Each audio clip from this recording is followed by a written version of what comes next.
In the fall of 2006, in October, I would have been 44 years old. This is like 10 years ago, over 10 years ago now, which is shocking. So this was the very beginning of this part of my life journey. And I was living out west in the Rockies, right near the Tetons, Grand Teton National Park. And I would go out for one night. This is the environment I would go out in. I would go out for one night, sleep out under the stars. If the weather was nice, I wouldn't take a tent. And I did it a lot. And I loved it. And I still love doing it. And I met someone and got to talking, and I said, "Oh, do you camp a lot? You've been living here for a while. Do you camp a lot?" And she's like, "No, I haven't camped at all around here." It's like, "You're kidding. That's terrible. Well, let's go camping. I'll take you out for one night." So her name is Kristen, and I met her just like a few days before, and we were camping. So I took her out into the mountains, and we traveled with a very light pack, so we didn't take a shelter. And so there came a point, it doesn't take very long to get deep into the mountains with a light pack on, and sun is setting, and I'm making a meal. I'm sitting on a flat rock, and we're talking.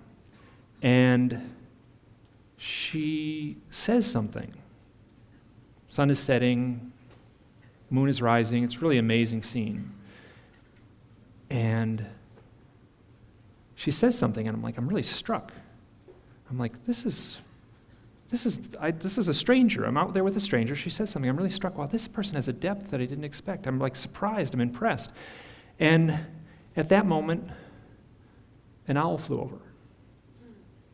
And then a second owl flew over. And then a third owl flew over. And for the next couple of hours, these owls would land near us. They would land on branches near us. They would swoop past us. So we ate our dinner. We set our sleeping bags out. And these were real owls that were right close to us. We'd lay our sleeping bags down on the ground, and you'd lay on your back, and then for 1 second, the stars would get blotted out when these owls would fly across your face. They're very quiet when they fly. And it was magical. It was so cool.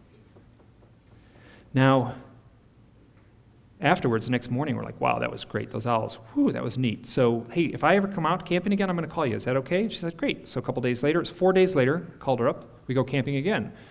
We get to a nice spot in the mountains, completely different location in the mountains. We say, let's walk up to the top of that hill and watch the sunset. So we walk up to the top of the hill. We get to the top of the hill, and an owl lands in a branch.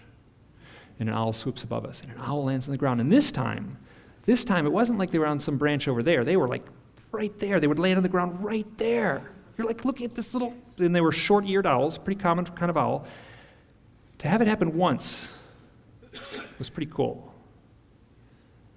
To have it happen twice kind of freaked me out. Now, what I said, what I did not say in the moment, and what I'm saying now, and have been saying, and like I knew it, so in the moment, right in the moment, there was a thought in my mind, it was like a voice in my head, it was this clear sense of knowing this has something to do with the UFOs.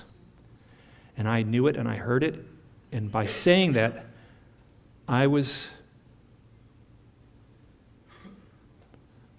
trying to make sense of some things that had happened in my life as a boy and a young man, some events that I couldn't explain.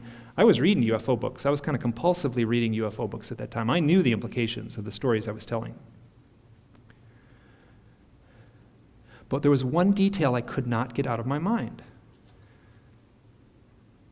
I started writing about this stuff and started putting it online, and there was one detail from this story that just I couldn't get past. And when I started an online blog, and the first story I posted was that story of seeing the owls. And there was one detail so I called up Kristen, and I said, what were you talking about that very first night when the very first owl showed up? And she said, I remember exactly what I was talking about. I was trying to articulate my deepest beliefs in God. And that's when the very first owl showed up.